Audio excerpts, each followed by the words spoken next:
வணக்கம். நேற்று பீகார்ல பேசின முதலமைச்சர் ஸ்டாலின் அவர்கள் ராகுல் காந்தி அவர்களை பேர் சொல்லும் பொழுது ராஜீவ் காந்தி அப்படின்னு சொல்லிட்டாரு. அது சமூக வலைதளங்கள்ல வைரலாக நேற்று போயிட்டு இருக்கு. குறிப்பாக கே ஸ்டாலின் அவர்களுடைய யூடியூப் பக்கத்துல அந்த வீடியோ லைவ் பண்ணும் பொழுது அந்த இடத்த மட்டும் கரெக்டாக பேட்ச் ஒர்க் பண்ணியிருந்தாங்க. அவரு ராஜீவ் காந்தி அப்படின்னு தான் சொல்றாரு. ஆனா அந்த இடத்த மட்டும் கரெக்டா கட் பண்ணி ராகுல் காந்தி அப்படின்னு சொல்லிட்டு அவர் வாய்ஸ்ல ஸ்டாலின் வாய்ஸ்ல வர மாதிரியே போட்டிருந்தாங்க. ஆனா அதை கண்டுபிடிச்சி திரு அண்ணாமலை அவர்கள் அது ஒரு பேட்ச் ஒர்க் அப்படின்னு சொல்லிட்டு ஒரு வீடியோ ரிலீஸ் பண்ணியிருந்தாரு. நீங்க பார்க்கலாம், அந்த வீடியோ பாத்துருங்க. வாக்காளர் அதிகார யாத்திரை நடத்தக்கூடிய மை டியர் பிரதர் ராஜீவ்காந்தி அவர்களே, மை டியர் பிரதர் ராஜீவ்காந்தி அவர்களே, வாக்காளர் அதிகார யாத்திரை நடத்தக்கூடிய மை டியர் பிரதர் ராகுல் காந்தி அவர்களே, மை டியர் பிரதர் ராகுல் காந்தி அவர்களே. ஸோ இந்த வீடியோ வைரலாக போயிட்டு இருக்கும்பொழுது இன்று திமுகவுடைய தலைவராக திரு ஸ்டாலின் அவர்கள் பொறுப்பேற்ற 8வது ஆண்டுல அடியெடுத்து வைக்கிறாரு. ஸோ 7 ஆண்டுகள் முடிஞ்சிருச்சு. இது 8வது ஆண்டு திமுக தலைவராக திரு மு.க. ஸ்டாலின் அவர்கள் பொறுப்பேற்று. ஓகேங்களா. அது தொடர்பாக அவருடைய எக்ஸ் தளத்துல ஒரு வீடியோ கிளிப், ஏற்கனவே பேசின ஒரு வீடியோ கிளிப் அவரு போட்டிருக்காரு. யாரோ போட்டிருக்காங்க. ஸோ அவர் ஐடியில வந்திருக்குன்னு வச்சுங்களேன். என்ன அதுல சொல்றாங்க அப்படின்னு பாத்தீங்கன்னா, மு.க. ஸ்டாலின் அவர்கள் பேசுறாரு. கலைஞர் போல என்னால பேசவோ மொழியை கையாளவோ தெரியாது அப்படின்னு சொல்றாரு. இது ஏன் இப்போ சொல்றாரு, ஏன் இந்த கிளிப் இப்படி போட்டிருக்காங்க அப்படின்னு பாத்தீங்கன்னா, ஸோ அந்த இதுக்கு அதை இவங்க திரும்ப பேட்ச் ஒர்க் பண்றாங்க. ஸோ என்னால கலைஞர் போல பேச முடியாது, ஆனா கடுமையாக உழைக்க தெரியும் எனக்கு, விடாமுயற்சியோடு உழைக்க தெரியும் எனக்கு அப்படின்னு சொல்லியிருக்காரு. ஸோ இந்த கிளிப் இப்போ அவங்க எக்ஸ் தளத்துல போஸ்ட் பண்ணியிருக்காங்க. நான் தலைவர் கலைஞர் இல்லை, அவர் போல் பேச தெரியாது, பேசவும் முடியாது, அவரை போல் மொழியை ஆள தெரியாது, ஆனால் எதையும் முயன்று பார்க்கக்கூடிய துணிவை கொண்டவனாக உங்கள் முன் நிற்கிறேன். ஒரு பக்கம் விடுங்க. அவர் ராஜீவ் காந்தியை ராகுல் காந்தி சொல்றாரு, ராகுல் காந்தியை ராஜீவ் காந்தின்னு சொல்றாரு, இல்ல இந்திரா காந்தின்னு சொல்றாரு. அது அவர் பிரச்சனை, விடுங்க, அது ஒரு பக்கம் இருக்கட்டும்.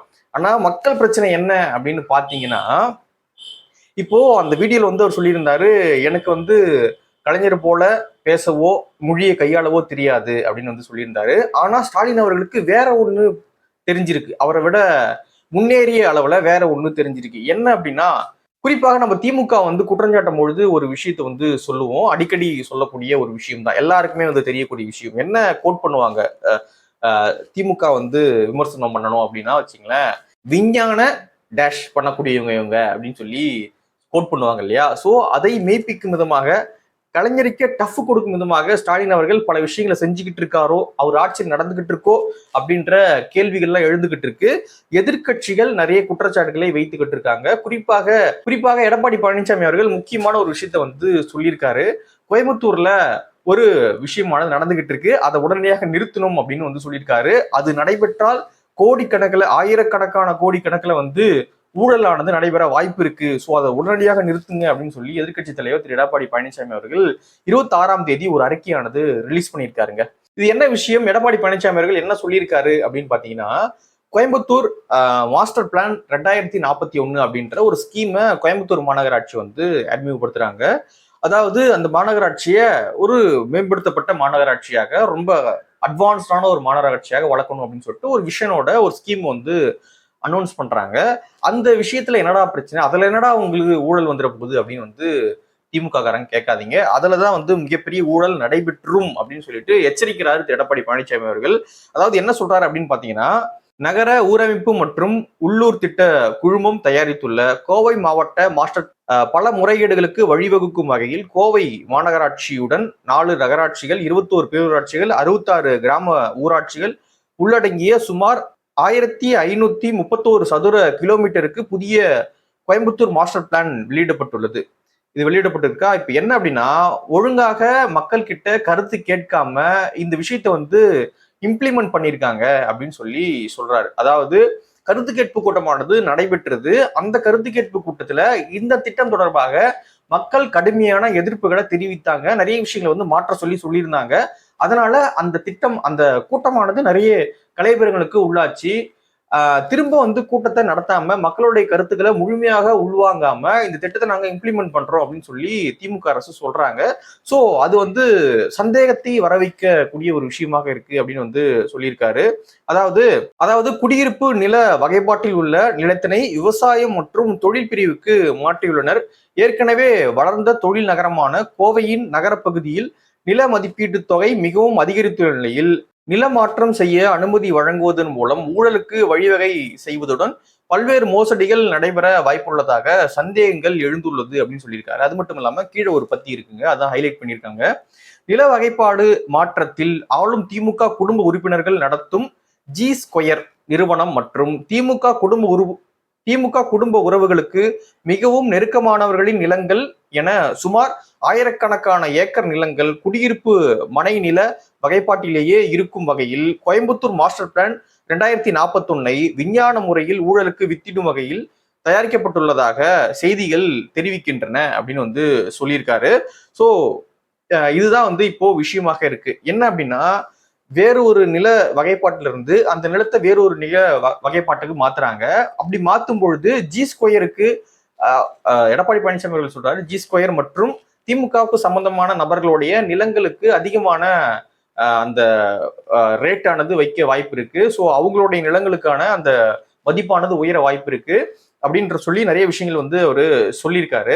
இதனால அதிகப்படியான முறைகேடுகள் நடைபெற வாய்ப்பு இருக்கு, ஊழல்கள் நடைபெற வாய்ப்பு இருக்கு அப்படின்ற ஒரு விஷயத்த வந்து எடப்பாடி பழனிசாமி அவர்கள் சொல்லியிருக்காரு. கடைசியாக ஒரு விஷயம் வந்து சொல்றாரு, என்னன்னா தற்போது வெளியிடப்பட்டுள்ள கோயம்புத்தூர் மாஸ்டர் பிளான் 2041 படி நகர ஊரமைப்பு திட்டத்தில் இணைந்துள்ள பகுதிகளில் நில வகைப்பாடு மாற்றங்களை மறு ஆய்வு செய்து பொதுமக்களின் கருத்து கேட்பு கூட்டங்களை முறையாக நடத்தி அதன்படி திருத்தங்கள் செய்து புதிய கோயம்புத்தூர் மாஸ்டர் பிளான் இந்த விடியா திமுக ஸ்டாலின் மாடல் அரசை வலியுறுத்துகிறேன் அப்படின்னு சொல்றாரு. இந்த பிளானுக்கு நல்லா நம்ம புரிஞ்சுக்கணும், இந்த திட்டத்துக்கு எடப்பாடி பழனிசாமி அவர்கள் எதிராக பேசல. அதாவது இந்த கோயம்புத்தூர் மாஸ்டர் பிளான் 2041 இருக்கு இல்லையா, ஸோ இந்த திட்டத்துக்கு எதிராக அவர் பேசல. இந்த திட்டத்துல திமுக அரசு நிறைய விஞ்ஞான ஊழல் செய்திருவாங்க அப்படின்னு சொல்றாரு. அந்த வார்த்தை கரெக்டா சொல்றாரு, விஞ்ஞான ஊழல் செய்திருவாங்க.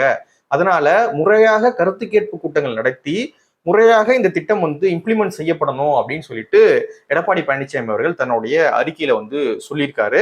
இது முன்னாடியே வந்து எடப்பாடி பழனிசாமி அவர்கள் எச்சரிச்சிட்டாரு, இங்க நடக்க போது கொஞ்சம் ஜாக்கிரதையா இருங்க அப்படின்னு சொல்லிட்டு மக்கள் கிட்ட கொஞ்சம் அலர்ட் பண்றாரு. மற்ற கட்சிகளுக்கும் கொஞ்சம் அலர்ட் கொடுக்குறாரு, இங்க ஏதோ நடக்க போது கொஞ்சம் ஜாக்கிரதையா இருங்க அப்படின்னு சொல்லி ஒரு விஷயத்த வந்து அலர்ட் பண்றாரு. இதுதான் முதல் முறையா இப்ப அலர்ட் கொடுத்துட்டா தெரிஞ்சிருச்சு.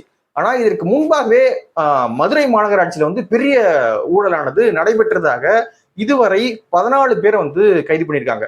அரசு ஊழியர்கள், திமுக கட்சிக்காரங்க அப்படின்னு சொல்லிட்டு மேயருடைய கணவர் அப்படின்னு சொல்லிட்டு மொத்தமாக 14 பேரை வந்து மதுரை மாநகராட்சியில ஊழல் நடந்திருக்கு, முறைகேடு நடந்திருக்கு அப்படின்னு சொல்லிட்டு மத்திய குற்றப்பிரிவு வந்து கைது பண்ணியிருக்காங்க.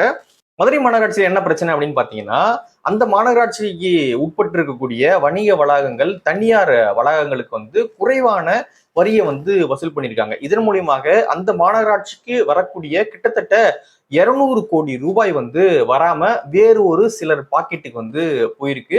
அதுதான் இப்பொழுது அங்க பிரச்சனையா இருக்கு. இதை கண்டறிஞ்ச சில அதிகாரிகள் வந்து என்ன பண்றாங்க அப்படின்னா, அங்க 14 பேரை வந்து கைது பண்றாங்க. மத்திய குற்றப்பிரிவு வந்து 14 பேரை கைது பண்றாங்க. இதுல அரசு ஊழியர்கள், கட்சிக்காரங்க, திமுக கட்சிக்காரங்க, முக்கியமாக மதுரை மாநகராட்சியினுடைய மேயர் இந்திராணியோடைய கணவர், அவர் பேர் வந்து பொன் வசந்த், அவரை வந்து கைது பண்றாங்க.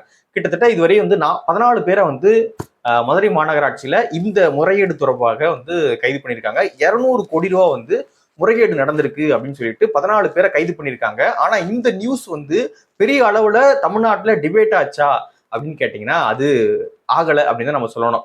எந்த தொலைக்காட்சி இந்த விஷயத்தை எடுத்து டிபேட் பண்ணாங்க அப்படின்னு வந்து நீங்க கொஞ்சம் போய் செக் பண்ணி பார்த்துங்க.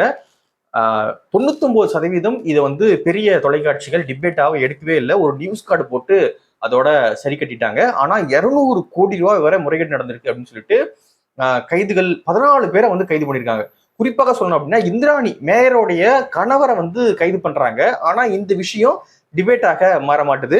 ஓபிஎஸ் வந்து என்டிஏக்கு போறாரா, ஓபிஎஸ் வந்து மோடியை மீட் பண்றாரா, அனுமதி கொடுத்துட்டாரா மோடி, என்ன நடக்க போகுது, ஓபிஎஸ் வெளியேறாரா, திமுக ஸ்டாலின் அவர்களை வந்து மீட் பண்றாரு, என்ன நடக்க போகுது, இப்படியான விவாதங்களை வந்து கட்டமைக்கிறாங்க. இந்த விவாதங்கள் மக்களுடைய அன்றாட வாழ்வை பாதிக்கப்படக்கூடிய ஒரு பிரச்சனையா இதெல்லாம்? அன்றாட வாழ்வை பாதிக்கக்கூடிய பிரச்சனையா? நாளைக்கு ஓபிஎஸ் அவர்கள் எங்கேயோ போறாருன்னு வச்சுங்களேன், அது வந்து ஒரு மக்கள் ஒரு ஒரு அடித்தட்டு ஒரு மக்களுடைய வாழ்க்கையை வந்து வாழ்வாதாரத்தை வந்து கொலாப்ஸ் பண்ணிடுமா?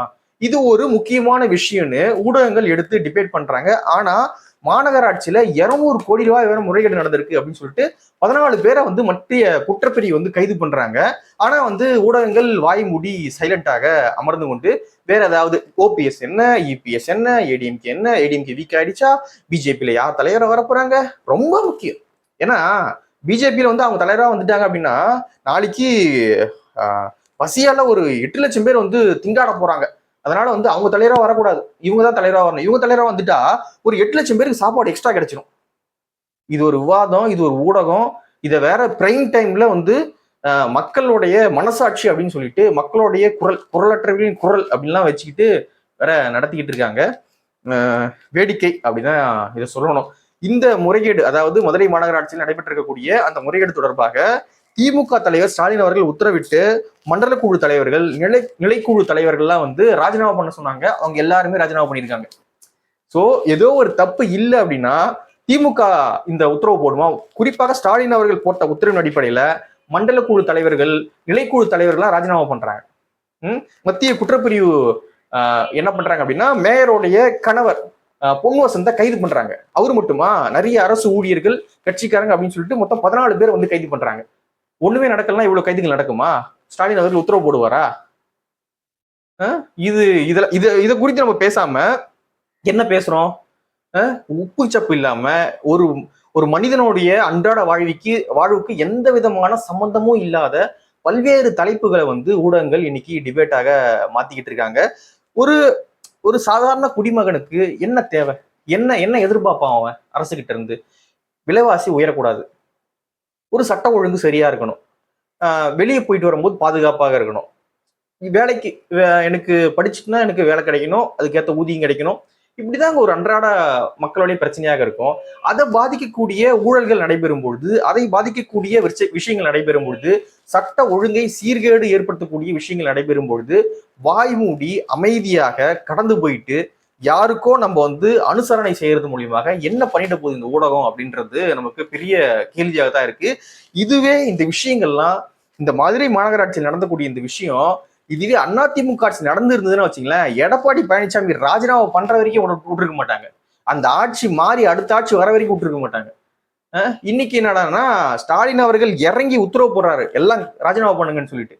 ஆனா அப்ப கூட டிபேட்டா இது யாருமே எடுக்கல. இப்போ அதனாலதான் வந்து முன்னாடியே வந்து எடப்பாடி பழனிசாமி அவர்கள் எச்சரிக்கிறார். மதுரை மாநகராட்சி நடந்தது போலவே கோயம்புத்தூர் மாநகராட்சியில ஒரு வித்தியாசமான ஒரு விஞ்ஞான டேஷை வந்து நடத்த போறாங்க. அதனால எச்சரிக்கையாக இருங்க. ஊடகங்களுக்கும் எச்சரிக்கை பண்றாரு, கொஞ்சம் பார்வை அந்த பக்கம் திருப்புங்க. எதிர்கட்சிகளுக்கும் எச்சரிக்கை பண்றாரு, எல்லாருமே கொஞ்சம் அந்த பக்கம் பாருங்க. மக்களுக்கு எச்சரிக்கை பண்றாரு, நீங்களும் ஜாக்கிரதையா இருங்க, இது நடக்க போது கொஞ்சம் கேர்ஃபுல்லா இருங்க அப்படின்னு சொல்லிட்டு எடப்பாடி பழனிசாமி அவர்கள் அறிக்கை மூலியமாக ஒரு விஷயத்தை வந்து கொடுக்குறாரு. இது அந்த மாஸ்டர் பிளான் 2041 மூலியமாக யார் யாருக்கெல்லாம் லாபம் வந்து வரப்போகுது அப்படின்றது அவரே சொல்றாரு. ஜி ஸ்கொயர், அப்புறம் திமுகவுக்கு நெருக்கமான சில நபர்கள், அவங்களுடைய நிலங்களுக்கெல்லாம் வந்து மதிப்புகள் கூட போகுது அப்படின்லாம் சொல்லி நிறைய விஷயங்களை வந்து அவரு சொல்றாரு. இதை நம்ம க்ளோஸாக வாட்ச் பண்ணணும். இதை எப்படி இம்ப்ளிமெண்ட் பண்றாங்க, என்ன பண்றாங்க அப்படின்றத நம்ம க்ளோஸாக வாட்ச் பண்ணணும், வெயிட் பண்ணி என்ன பண்றாங்க அப்படின்றத பார்க்கணும். மக்கள் வந்து கருத்து கேட்பு கூட்டத்துல பிரச்சனை பண்றாங்க அப்படின்னா அவங்களுக்கு ஏதோ அங்க பிரச்சனை இருக்குது, அதனால பிரச்சனை பண்றாங்க. அல்லது அவங்களுடைய கேள்விகளுக்கு நீங்க சரியான பதில்களை கொடுக்கல, அவங்களுடைய சந்தேகங்களை தீக்கல அப்படின்னும் பொழுது அவங்களுக்கு ஒரு கோபம் ஏற்பட்டு பிரச்சனை பண்றாங்க. சரி, ஓகே, பிரச்சனை பண்றாங்க, விட்டுங்க. திரும்ப நீங்க கருத்து கேட்பு கூட்டத்தை நடத்தணும்ல. கருத்து கேட்பு கூட்டத்தை நடத்தி அவங்க என்ன கேள்வி கேட்டாங்களோ அதற்கு திரும்ப முறையாக நீங்க பதில் கொடுத்தீங்கன்னா அவங்க சேண்டா போயிட போறாங்க. அதை விட்டுட்டு அதோட முடிஞ்சிச்சு, கருத்து கேட்பு கூட்டம் திரும்ப நடத்த மாட்டோம், இந்த பிளான் இம்ப்ளிமெண்ட் பண்ண போறோம் பண்ணா அது சந்தேகத்தை ஏற்படுத்துமா, இல்ல வேற ஏதாவது நீங்க உள்ள வச்சிருக்கீங்களா அப்படின்றது எப்படி, என்ன சொல்றது, யாருக்கு என்ன தெரியும் அப்படின்ற கேள்விகள்லாம் இருக்கு இல்லையா? சோ இதைத்தான் எடப்பாடி பழனிசாமி அவர்கள் எழுப்பியிருக்காங்க. சோ எல்லாருமே கொஞ்சம் விழிப்போடு இருங்க. 2026 நெருங்கிட்டு இருக்கு. அது வரைக்குமாச்சு கொஞ்சம் விழிப்போடு இருங்க. அதன் பிறகு என்ன நடக்குது எது நடக்குதுன்றத பிறகு பார்த்துக்கலாம். ஸோ திமுக ஆட்சி இன்னும் ஒரு 8 மாதங்கள் இருக்கு. அது வரை கொஞ்சம் விழிப்பாக இருங்க அப்படின்னு சொல்லிட்டு நான் சொல்லலை. எடப்பாடி பழனிசாமி அவர்கள் எதிர்கட்சி தலைவர் தான் சொல்லியிருக்காரு. மக்களும் கொஞ்சம் விழிப்போடு இருங்க. சோ கலைஞர் போல ஸ்டாலின் அவர்களுக்கு பேச தெரியாது, அந்த மொழியை வந்து கையாள தெரியாது. ஆனா கலைஞரை விட விஞ்ஞான முறையில் அப்படின்னு நான் சொல்லலைங்க, எடப்பாடி பழனிசாமி அவர்கள் சொல்றாரு. ஸோ அந்த அறிக்கையை தான் நான் இங்க வந்து வாசிக்கிறேன். என்னுடைய எக்ஸ்ட்ரா பிட்டிங் எதுவுமே கிடையாது. இந்த மதுரை முறைகேடு தொடர்பாக எல்லாமே வந்து செய்தித்தாள்கள்ல எல்லாமே வந்து வந்த விஷயங்களை தான் நான் இங்க சொல்றேன். ஸோ அதனால உங்களுடைய பார்வை, உங்களுடைய கருத்து என்ன அப்படின்றத விவாதிங்க. விழிப்போடு இருங்க.